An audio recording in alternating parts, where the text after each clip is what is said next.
नमस्कार। अमरउजाला.com के मेरे कार्यक्रम कुछ किस्से कुछ बातें में आपका एक बार फिर स्वागत है। बिहार का चुनाव बिल्कुल चरम पर है। पहले चरण का मतदान हो चुका है और दूसरे चरण का मतदान 11 नवंबर को होना है। 14 नवंबर को रिजल्ट आएंगे। तब तक इस बीच बिहार को लेकर के हम लगातार चर्चा कर रहे हैं और इस कार्यक्रम में आपको मालूम है हम कोई राजनीतिक या चुनावी चर्चा नहीं करते। हम कुछ पुराने किस्से, कहानियाँ, कुछ बातें जो पर्दे के पीछे की हैं या लोगों की जानकारी में नहीं है या बहुत कम है, उन पर चर्चा करते हैं। हमारे साथ आज फिर अभिषेक कुमार हैं जो बिहार के अच्छे जानकार हैं, बिहार के रहने वाले हैं, एक राजनीतिक परिवार से आते हैं और इनको बिहार की बहुत बेहतरीन समझ है और ख़ासकर अतीत के तमाम किस्से, कहानियाँ कुछ मैं सुनाऊंगा, कुछ ये सुनाएंगे, हम लोग बातें करेंगे। अभिषेक जी, पिछली बार की तरह इस बार भी तो बिहार के इस चुनाव में और वैसे हर चुनाव में 2005 के बाद जितने चुनाव हुए, एनडीए लगातार जंगल राज को एक मुद्दा बनाता है और कई बार उसका एक कार्ड चलता भी। इस बार भी जंगल राज की चर्चा बार बार हो रही है। मोदी जी कर रहे हैं, अमित शाह जी कर रहे हैं, एनडीए के तमाम नेता कर रहे हैं। ये जंगल राज है क्या? इसके पीछे क्या कहानी है, क्या किस्सा है? मतलब कहाँ से जंगल राज का शब्द आ गया और कैसा जंगल राज था? देखिए, इसकी एक कई तरह से व्याख्या हो सकती है। एक सोशल चेंजेज से जोड़ करके व्याख्या हो सकती है। एक व्याख्या हो सकती है इसकी जो उस वक्त की परिस्थितियां थी, लेकिन इन सब की जड़ में जो चीज़ें हैं उस पर कोई जाता नहीं है। हालांकि जंगल राज टर्म जो हाई कोर्ट ने यूज किया, जहां से टर्म पहली बार आया, वो टर्म आया पटना म्यूनिसिपल कॉरपोरेशन के कार्यप्रणाली के ऊपर। अच्छा, उनकी जो अब उसको लोगों ने राज्य सरकार से जोड़ दिया। मतलब जो स्थानीय समस्याएं थी उनको लेके कोई गया होगा कोर्ट याचिका दाखिल। अब सवाल ये है, उस समय पटना नगर निगम जो थी, नगर पालिका जो महापालिका जो भी थी, उसमें किसका बहुमत था? नहीं, देखिए 2001 तक तो बिहार में चुनाव ही नहीं हुए। अच्छा। जो सुप्रीम कोर्ट ने कहा कि नगर निकाय और पंचायत के चुनाव कराओ, तो लालू यादव ने चुनाव कराना शुरू किया। तो एक चीफ एडमिनिस्ट्रेटर होता था। तो मुझे लगता है फिर प्रशासन जो था, प्रशासन ही था। हाँ, उसी पर टिप्पणी होगी। प्रशासन, म्यूनिसिपल एग्जीक्यूटिव जो आईएएस अफसर होते थे जी, उस पर। लेकिन ये टर्म आया कैसे और बदलाव कैसे हुआ, इसको समझने के लिए थोड़ा सा पीछे जाना होगा फ्लैशबैक में, तो चीज़ें समझ में आएंगी। लॉर्ड वेलेस्ली के टाइम में अंग्रेजों ने 3 तरह के बंदोबस्त किए भारत में, और वो बंदोबस्त अस्थाई बंदोबस्त कहे जाते हैं, जिसमें आपको रैयतवाड़ी सिस्टम, महालवाड़ी सिस्टम और जमींदारी सिस्टम। जमींदारी सिस्टम बंगाल, बिहार प्रेसिडेंसी और उसके साथ साथ आपको बनारस वाला जो रीजन था, बनारस इलाहाबाद का जो इलाका था, उस इलाके में हुआ आपको जमींदारी सिस्टम। तो जमींदारी सिस्टम जहाँ भी हुआ वहाँ पर सामंती मानसिकता बहुत गहरे बैठ गई। और सामंती मानसिकता इस तरह से बैठ गई कि मतलब रूलर जो ब्रिटिश गवर्नमेंट हो गई या ईस्ट इंडिया कंपनी बिहेव करने लगी रूलर की तरह, शासक की तरह। उसके बीच में और समाज के बीच में जमींदार ही असली व्यवस्था के नायक हो गए। जैसे अभी आप देखते हैं, वही एडमिनिस्ट्रेशन चलाते थे बेसिकली। अभी हम देखते हैं कि सीएम के बाद सीधे डीएम। राज्य सरकार में मंत्री कौन है? जिलाधिकारी सबसे बड़ा है। प्रशासन में एसपी कौन है? कोई मतलब नहीं है। थाने का दारोगा जो होता है, एसएचओ, वो सबसे बड़ा है और सबसे ताकतवर है भी। वो तो डीजीपी से भी ज्यादा ताकतवर होता है एक तरह से होता ही है व्यवहार में। हाँ, वही स्थिति हो गई। सिस्टम के दारोगा की स्थिति हो गई जमींदारों की। अब इस जमींदारी व्यवस्था पर पहली करारी चोट पड़ी कब? जब लालू यादव मुख्यमंत्री बन गए। किन परिस्थितियों में बने उनकी चर्चा नहीं करेंगे, हम लोग पिछली बार कर चुके हैं। अच्छा, बिहार में चूंकि लैंड रिफॉर्म भी उस तरह नहीं हुए थे, तो जमींदारी व्यवस्था एक तरह से चली रही थी प्रैक्टिकली। हाँ, चली रही थी। और दूसरी चीज़ क्या थी कि बिहार की सामाजिक परिस्थितियों में लोग अक्सर ये भूल कर बैठते हैं कि जमींदार मतलब अपर कास्ट, मतलब जो ब्राह्मण, राजपूत, भूमिहार, शेख, पठान, सैयद, यही जमींदार है लोग समझते हैं, या कायस्थ। ऐसा है नहीं। बीपी मंडल खुद बहुत बड़े जमींदार अपने इलाके के। हम सब टीवी पर सुनते हैं, अक्सर पप्पू यादव कहते हैं कि उनके पूर्वजों के पास 9000 बीघा जमीन थी। पैसे बांटते हैं, वो पैसे बांटते हैं। नालंदा जिले में आप जाकर के देखें तो कुर्मी बड़े जमींदार थे। बेलछी कांड सोचिए, वहां के जमींदारों जो कुर्मी समाज के थे और दलितों के बीच था। तो जमींदार कहने का मतलब ये था कि जो सामंत जहां पर था जी, जो सामंत हुआ करते थे, वो सामंत दरअसल उस वक्त कमोबेश जो अपर लेयर है ओबीसी की, जिसको हम ओबीसी कहते हैं माइनस ईबीसी, चाहे वो जायसवाल हो, चाहे वो पटेल हो, चाहे वो यादव हो, चाहे वो सिंह हो, चाहे पांडे हो, चाहे मिश्रा हो, जनरल में, ये सब जमींदार थे। चाहे वो खान हो, ये सब जमींदार थे। उस सिस्टम के ऊपर पहली करारी चोट कब पड़ी? पहली करारी चोट पड़ी लालू यादव के मुख्यमंत्री बनने के साथ 1990 से। और लालू यादव जब मुख्यमंत्री बनते हैं तो लालू यादव की से किस्मत कहें या परिस्थितियों की देन कहें। खुद जमींदार परिवार से नहीं थे, वो यादव थे, जमींदार परिवार से नहीं थे। तो भाई तो सचिवालय में थे, मुख्यमंत्री प्यून थे, वहीं रहते थे जी। तो लालू यादव के मुख्यमंत्री बनने के बाद अब लालू यादव की किस्मत कहें या परिस्थितियों का की देन कहें, पहले 4 महीने आप लालू यादव को देखें तो लालू यादव के शासन में ना तो कहीं उस तरह का की चीजें दिखाई दी जिससे लोगों को लगे कि कोई बहुत बड़ा पिछड़ावाद आ रहा है। परिस्थितियां कब बदलती है? 7 अगस्त 1990 से, जब वीपी सिंह और देवीलाल के झगड़े के बीच में मंडल कमीशन आ जाता है। 9 अगस्त को दिल्ली में रैली होनी होती है देवीलाल की, बर्खास्त उप प्रधानमंत्री थे उस वक्त, 5-7 दिन पहले ही डिसमिस किए गए थे। और 9 अगस्त के ठीक पहले 7 अगस्त को मंडल कमीशन की अधिसूचना आ जाती है। और रैली से पहले आती है जो रैली बूट क्लब में हो रही थी, मैंने तो कवर की थी वो रैली। हाँ, मुझे तो अच्छी तरह याद है, मिलती है तो पढ़ लेते हैं। नहीं, मैंने तो कवर की, मैं तो वहाँ मौजूद था उस जगह जब रैली हुई है, जिसमें काशीराम जी थे, देवीलाल जी थे, चंद्रशेखर जी थे, ये सारे जो एंटी वीपी सिंह कैंप के नेता थे उस समय। उसमें मंडल कमीशन के बाद जो पहले 4 महीने में लालू यादव दिखे, वो लालू यादव एकदम से बदले हुए नजर आए। अब शिवानंद तिवारी अपने कई इंटरव्यू में कहते हैं कि मैंने लालू यादव को ये दिमाग दिया कि अरे भाई इसका फायदा उठाओ, ये बैकवर्ड कंसोलिडेशन का एक बहुत बड़ा मौका है, इसका फायदा उठाओ। नहीं तो हो सकता है सच्चाई होगी। शिवानंद जी तो तिवारी हम उनके राजनीतिक रूप से उनके वरिष्ठ थे, सीनियर थे और उनकी बात मानते भी थे। स्टूडेंट पॉलिटिक्स में लालू यादव को आगे बढ़ाने वालों में थे जी।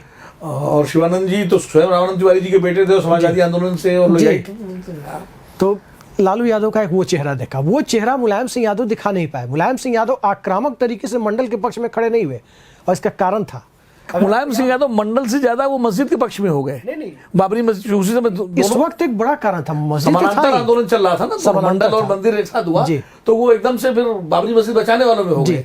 नहीं, हुआ दरअसल क्या कि बिहार में तो ओबीसी को 20% रिजर्वेशन 78 में ही आ गया था स्टेट कर्पूरी जी के जमाने में। मुलायम सिंह मुख्यमंत्री बनने के बाद 15% रिजर्वेशन ओबीसी को यूपी में दिए, मतलब मंडल के 6-7 महीने पहले ही।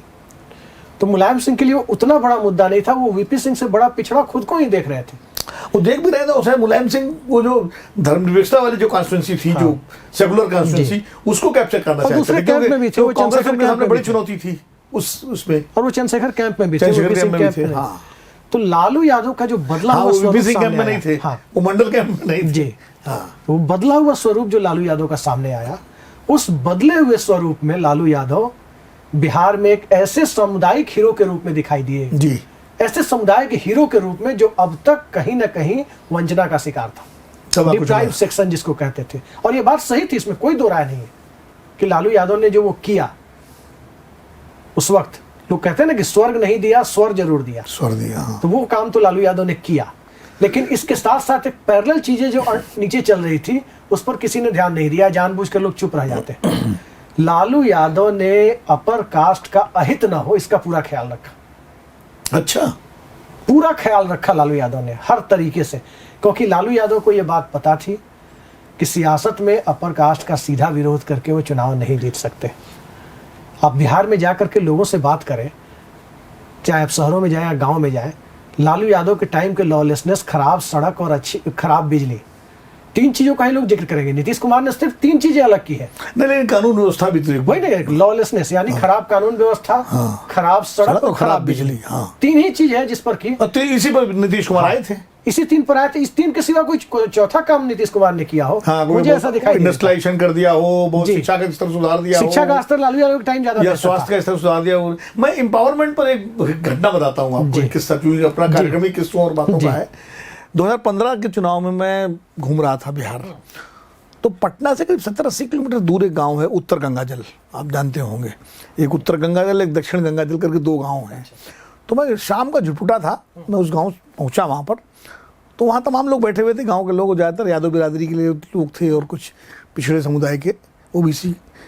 तो उनसे मैं बात करने लगा। उसमें लालू जी और नीतीश जी एक साथ थे, और नीतीश जी मुख्यमंत्री के रूप में प्रोजेक्ट थे, मुख्यमंत्री थे भी, और लालू जी उनको सपोर्ट कर रहे थे। महागठबंधन शब्द ही तभी बना था जब प्रशांत किशोर उसके रणनीतिकार थे।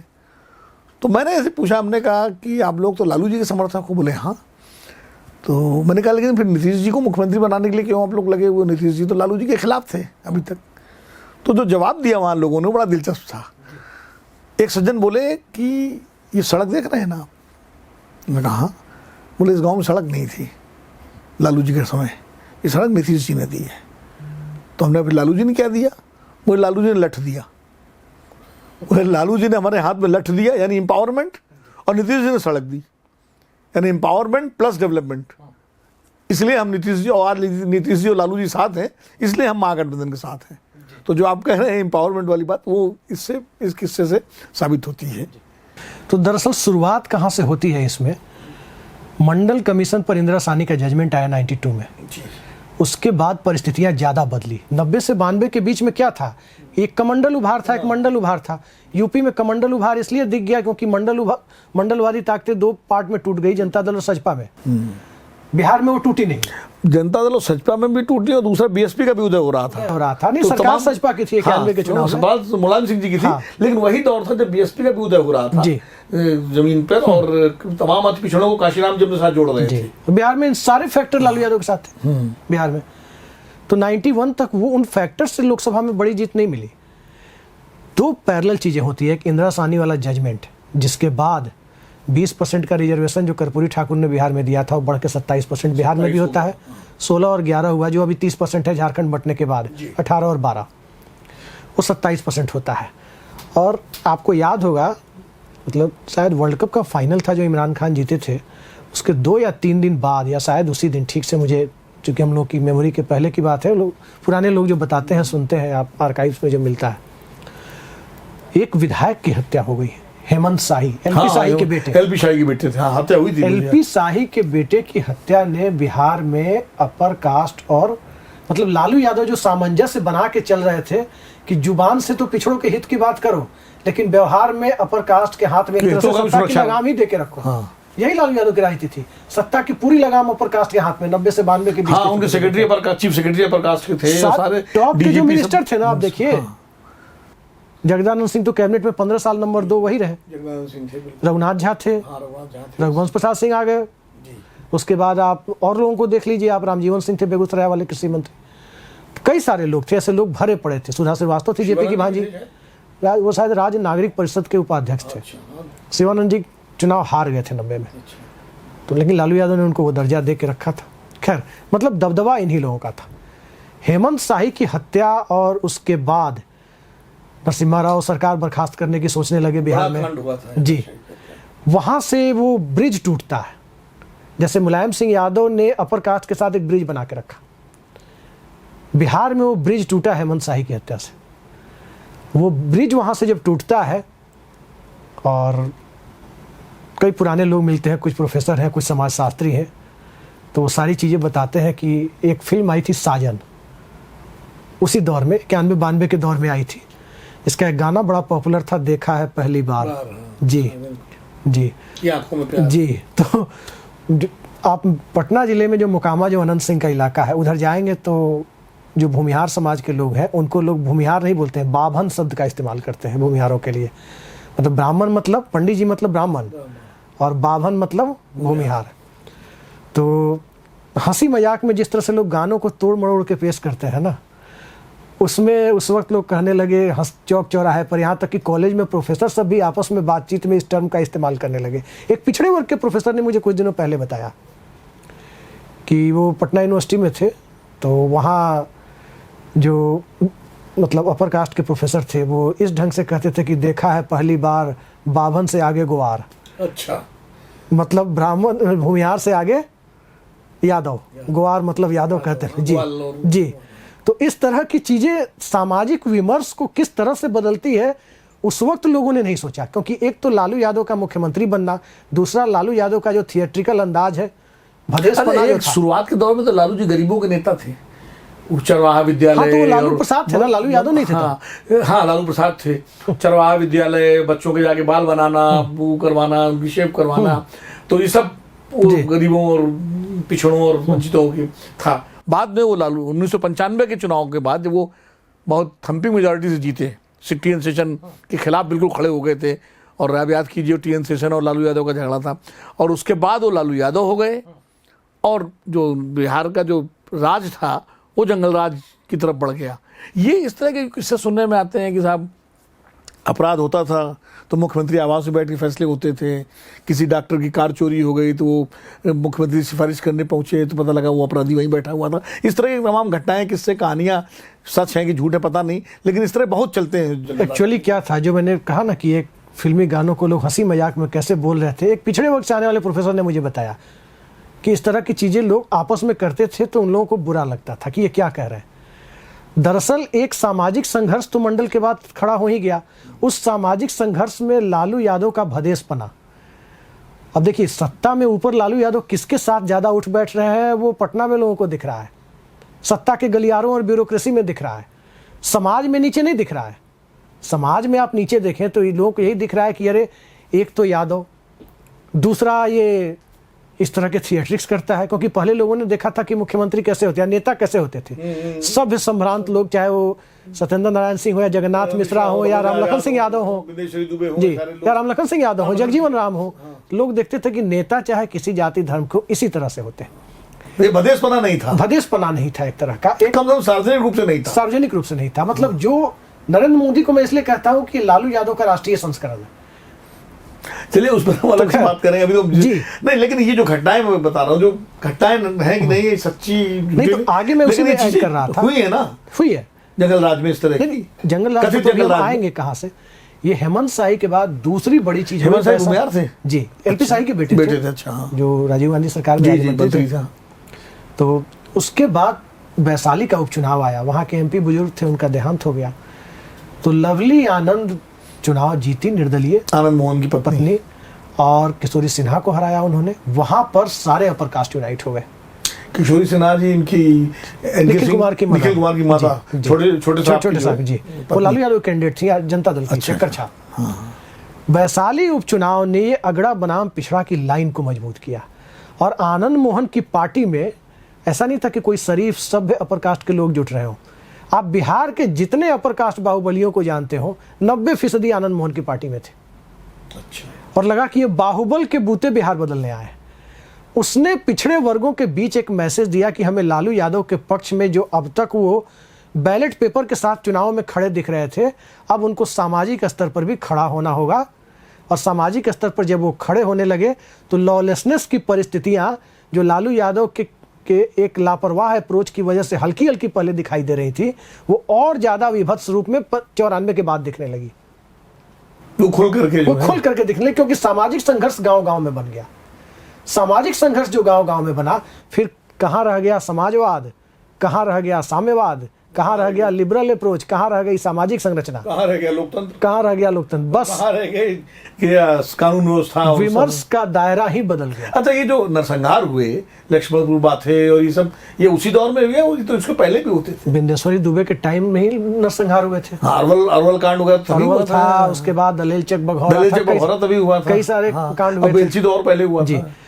एक्चुअली देखिए, मुझे इसको दो तरीके से देख सकते हैं। मुझे लगता है लालू यादव के आने के बाद इस तरह के धीरे धीरे होते रहे संघर्ष, लेकिन चूंकि एम्पावरमेंट हुआ पिछड़ों का, तो इनमें कमी भी आई शायद। नहीं, देखिए नरसंहारों में इसमें दो थ्योरी सामने आती है। पहला ये कि माले को तब आईपीएफ कहते थे, और दूसरी संस्थाएं जो थी माओवादी, एमसीसी माओवादी कम्युनिस्ट सेंटर या दूसरे, इन सब को यदि आप देखें तो लालू यादव नहीं आते तो क्या होता। क्योंकि लालू यादव ने जो एक सेंस ऑफ एम्पावरमेंट का एहसास कराया पिछड़े वर्गों में, उस सेंस ऑफ एम्पावरमेंट को आप कह सकते हैं कि बहुत सारी घटनाओं को उसने रोका भी। क्योंकि उस सेंस ऑफ एम्पावरमेंट के कारण माले जितना आगे बढ़ सकती थी, तो जो तब का आईपीएफ थी, या दूसरे ऑर्गेनाइजेशन जितना आगे बढ़ सकते थे, एमसीसी वगैरह, उन पर ब्रेक लगा। और लालू यादव ने किया क्या? हकीकत यही है कि लालू यादव ने सत्ता और एम्पावरमेंट की झूठी शान में पिछड़े वर्गों और दलितों को काफ़ी दिनों तक रखा, और इसने बिहार में कुछ चीज़ों को रोका। लेकिन वही जहां अब सामाजिक संघर्ष जो था, लालू के पहले जो हुआ सामाजिक संघर्ष था, लालू यादव के पहले जातीय संघर्ष जो हल्का हल्का रिफ्लेक्ट होता था, लालू यादव के बाद वो सामाजिक संघर्ष जातीय संघर्ष में बदल गया।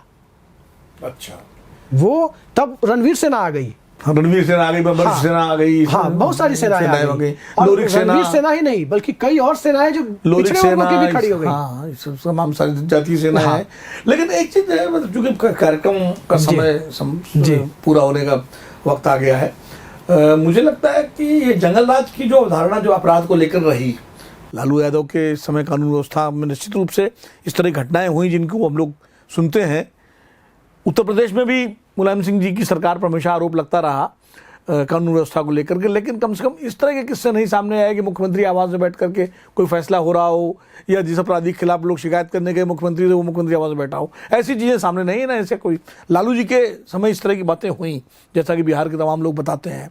तो ये भी उनकी कमजोरी थी, और खासकर उनके जो दोनों साले थे साधु और सुभाष, उनकी जितनी चलती थी उस समय सरकार में, कहते हैं कि सरकार वही चलाते थे। इसमें एक महीन फर्क है।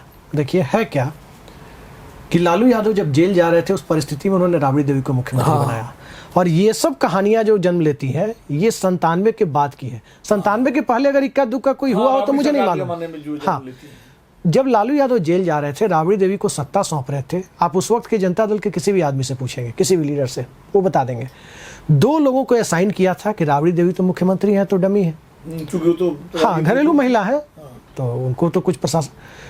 मुकुंद प्रसाद लालू यादव के प्रिंसिपल सेक्रेटरी थे, और जगदानंद सिंह, ये दोनों लोग बिहार की सरकार चलाएंगे।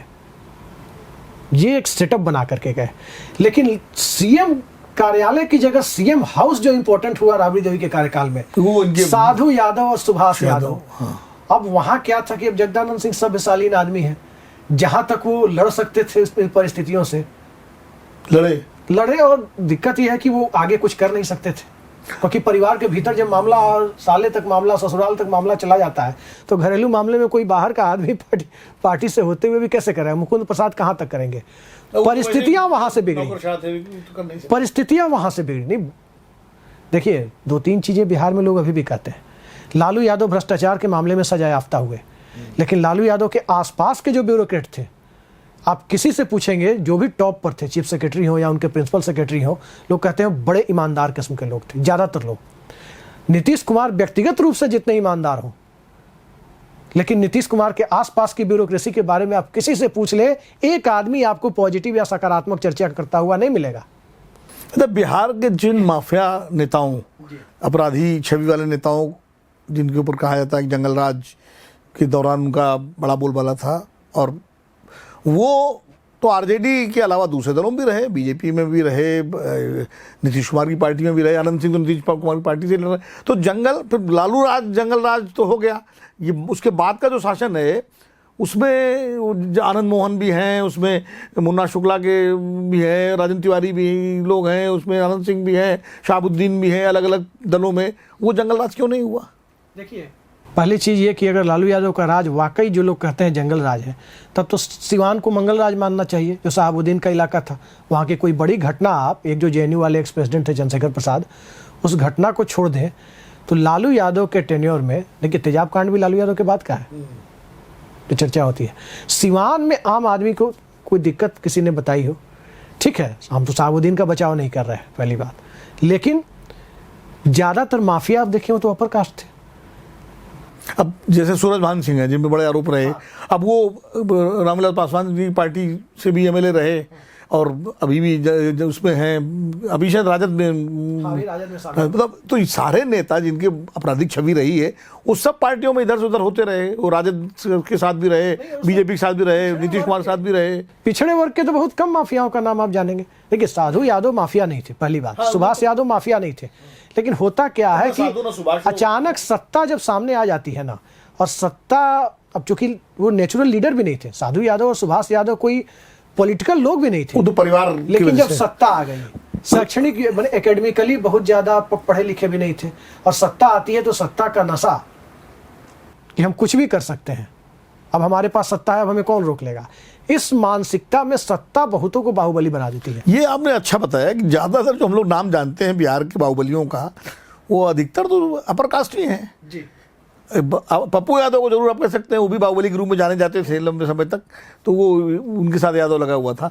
बाकी जो बाहुबली नेता हैं, जिनके बारे में सूरज भान हो, आनंद सिंह हो, राजन शुक्ला हो, या मुन्ना शुक्ला, राजन तिवारी, सब बाहुबली जो नेता जो जिनके बारे में माना जाता है, ये सब अपर कास्ट से ही थे। शहाबुद्दीन मतलब मुस्लिम थे। तो ये बात सही है, कोई बड़े मतलब पिछड़े या दलित वर्ग के किसी बाहुबली का नाम कम से कम बिहार के बाहर तो सुनाई नहीं पड़ता। बिहार के अंदर लोग जानते होंगे। अब देखिए, उसमें कई सारी चीज़ें चर्चा में आती है।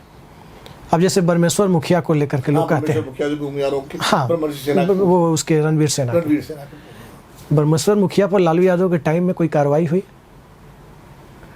मैं एक रोचक किस्सा बताता हूँ, मुझे किसी ने बताया था, नाम तो मैं नहीं लूँगा, जिसने बताया था उन्होंने बताया था कि तब बिहार झारखंड एक ही था और पलामू का इलाका था। पलामू के इलाके में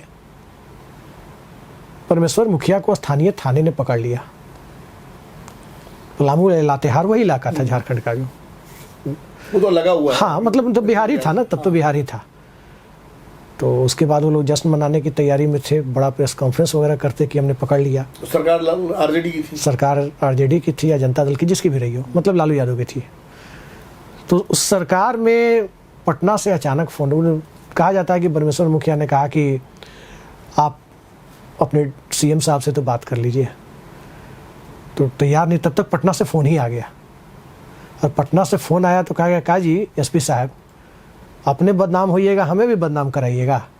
एक आदमी जो नक्सलाइट, कथित नक्सलाइट जो भी कहे उनको, जो जिनके खिलाफ परमेश्वर मुखिया लड़ रहे थे, एक आदमी नक्सलाइट से लड़ रहा है, नक्सल से लड़ रहा है, तो आप क्या चाहते हैं कि वो ना लड़े और हम लड़े, और आप लड़िए और हम बदनाम हो?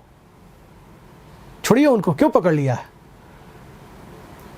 मुखिया जी को छोड़ दिया गया। ये लालू यादव का ये चरित्र कोई चर्चा नहीं करता। लेकिन इसका एक दूसरा भी बताऊं आपको, मैं जब 2015 के चुनाव में बिहार घूम रहा था तो मैं गया की तरफ गया हुआ था। गया से आगे जो औरंगाबाद, जो उस वक्त नक्सलाइट्स का बड़ा गढ़ था, बल्कि मैं तो उनके वो जो गढ़वा और वो गढ़वा वगैरह, गरारू गढ़वा, इस वहाँ भी गया। वहाँ उस वक्त बड़ा उनका पहाड़ी पर हमने देखा भी बैठे हुए, जो हम लोगों की तरफ नज़र गड़ाए हुए थे, नक्सलवादियों के जो इन्फॉर्मर थे, जो उनकी जो है। तो उसमें मैंने, हमारे साथ एक सज्जन चल रहे थे जो एक तरह से हमारे गाइड जैसे थे, आरजेडी के ही कार्यकर्ता थे। तो मैंने उनसे पूछा, हमने कहा भाई ये नक्सलवादी जो है यहाँ पर कैसे, इनका क्या रहेगा? बोले कुछ नहीं, एक बार लालू जी अगर घूमेंगे कहेंगे भैया भाई आ जाओ नीचे, तो नीचे आ जाएंगे, कह देंगे जाओ ऊपर, तो ऊपर चले जाएंगे। तो एक तरफ जैसे परमेश्वर मुखिया का आप बता रहे हैं, वैसे लालू जी का उधर वही छवि भी थी कि जो नक्सलवादियों के भी जो नेता थे वो भी उनके संपर्क में, संवाद में थे कहीं ना कहीं, क्योंकि कई सजाती थे। एमसीसी का जो नेतृत्व जो वो तो सजातियों के हाथ में था उनके। माले का नेतृत्व विनोद मिश्र क्या थे? विनोद मिश्र तो अपर कास्ट थे, और वो तो बिहार रहने वाले भी नहीं थे, उत्तर प्रदेश रहने वाले थे। लेकिन मैं कह रहा हूँ कि जो वहाँ एक्शन में थे एमसीसी के लोग, ज़्यादातर पार्टी यूनिटी जो पार्टियाँ थी, उनके जो नेता थे वो ज़्यादातर पिछड़े समाज के ही थे। तो कहते हैं कि वो भी लालू जी का कमांड मानते, तो परमेश्वर मुखिया के साहब ने बता ही दिया। तो वो पूरा दोनों को बैलेंस करके चलते थे। और शायद राबड़ी जी के अंदर वो कला नहीं थी, जिसकी वजह से आरजेडी का पूरा जो शासन था वो जंगल राज के रूप में जाना गया। और बाद में तो खैर नीतीश कुमार जी को उसका लाभ मिला, उन्होंने उसको मिटाने का, कि जंगल राज मिटाने का बिहार से उनको श्रेय भी जाता है। और बिजली, सड़क, पानी, उन्होंने व्यवस्था भी सुधारी, जैसा कि हम सब लोग भी जानते हैं। लेकिन बाहुबली और आपराधिक छवि वाले नेता उनके साथ भी गए, उनके साथ भी रहे, लालू जी के साथ भी थे, बीजेपी के साथ भी थे। इससे कोई भी दल बिहार का एक चीज़ समझिए सर, देखिए क्या था लालू यादव के टाइम में, सबसे ज़्यादा क्या होता था, डॉक्टरों के, व्यवसायियों के बच्चों का अपहरण। दूसरा, हीरो होंडा मोटरसाइकिल छीना जाना। 40,000 45,000 रुपए की हीरो होंडा मोटरसाइकिल आती थी, बाइक हीरो होंडा की, 40-45,000 रुपए की तब कीमत थी। आज की तारीख में 1 लाख रुपए एक बाइक की कीमत है, 1.25 लाख रुपए है। 1.25 लाख रुपए के लिए कोई 20,000 वकील को देगा, जा करके केस लड़ेगा, उतना थाना ले लेगा, उसे क्यों छीनेगा वो? आप देखिए 6 पे कमीशन के बाद अगर लालू यादव भी रहते तो बाइक की स्नैचिंग बंद हो जाती। अब तो एटीएम का कैश में लूट लेते हैं लूटने वाले। नहीं, अच्छा, दूसरी चीज लालू यादव के समय में क्या था वो लोग ध्यान नहीं देते। योजना आयोग से जो पैसा जाता था 70-80% पैसा, उसमें भ्रष्टाचार भी नहीं होता था, पूरी ईमानदारी विथ इंटरेस्ट फाइनेंशियल ईयर के एंड में सेंटर को बैक हो जाता था, क्योंकि अनयूटिलाइज रह गया, काम ही नहीं होता था। काम ही नहीं होता था। अब काम होता है तो कॉन्ट्रैक्टर को काम मिलता है, पेटी कॉन्ट्रैक्टर को काम मिलता है, और ज्यादातर लोग जो बाहुबल में जाते हैं वो सब इन धंधों में है। अब लालू यादव के टाइम में सड़क में गड्ढा था कि गड्ढे में सड़क थी, कोई फर्क नहीं पड़ता था। काम ही नहीं होगा तो अपराध की तरफ जाने वाले जो लोग हैं, आखिर कौन करता है? कोई शरीफ आदमी ठेकेदारी करता है कहीं? कॉन्ट्रैक्ट का काम अब बता दीजिए कि बाहुबली लोग ही करते हैं। बाहुबली लोग ही करते हैं। एक ठेकेदार 100 लोगों को पेटी कॉन्ट्रैक्टर को काम देता है, वो 100 अपने अंडर में 5-5 को दे रहा है। फिर लेबर को डील करना, सबको डील लेबर करना। एक चेन बन गई, तो कौन बाइक छीनने जाएगा? ये परिस्थिति बनी कि अब इसमें बिल्कुल सामाजिक, आर्थिक और भौतिक परिस्थितियां भी कई बार जी परिदृश्य को बदलती हैं। ये सारी बातें जो हमने कही, कई बार लोग इसमें लगा लें कि मैं लालू यादव के राज को डिफेंड कर रहा हूं। मैं शुरू में ही मैंने कहा कि लालू यादव के अंदर जो केयरलेसनेस थी, लापरवाही थी, उसने बिहार के प्रशासन की स्थिति को खराब बनाया। और प्रशासन नाम की चीज नहीं रह गई है। जब मुख्यमंत्री ही जब प्रशासन के मुद्दे पर इस ढंग से बोलते हैं और बाकी मुद्दों पर, तो उसका असर ज्यादा हुआ। नीतीश कुमार चुप रहते हैं, गंभीरता से डील कर देते हैं चीजों को। नीतीश कुमार ने आकर के गांव-गांव में फोर्स तो नहीं उतार दी ना। देखिए, ना हम यहाँ लालू जी को डिफेंड करने बैठे हैं, ना नीतीश जी की आलोचना के लिए बैठे हैं, ना नीतीश जी को डिफेंड कर रहे हैं, ना लालू जी की आलोचना, ना बीजेपी की, ना एनडीए की, ना आरजेडी की, ना महागठबंधन की। हम किसी पार्टी के लिए नहीं बैठे हैं। हम बात कर रहे हैं बिहार की, बिहार के वातावरण की, बिहार के परिदृश्य की, और तथ्यों पर बात कर रहे हैं। अभिषेक जी, आपसे हम लगातार और भी बात करते रहेंगे। जब तक बिहार के चुनाव चल रहे हैं तब तक तो कम से कम करेंगे, बाद में भी होती रहेगी। आप आए, आपने समय निकाला हमारे इस कार्यक्रम के लिए। तो मित्रों, ये आज का अंक था, कुछ किस्से कुछ बातें। अगला अंक फिर किसी दिलचस्प मुद्दे पर बिहार को लेकर ही हम करेंगे। तब तक के लिए मुझे विनोद अग्निहोत्री को आज्ञा दीजिए। नमस्कार।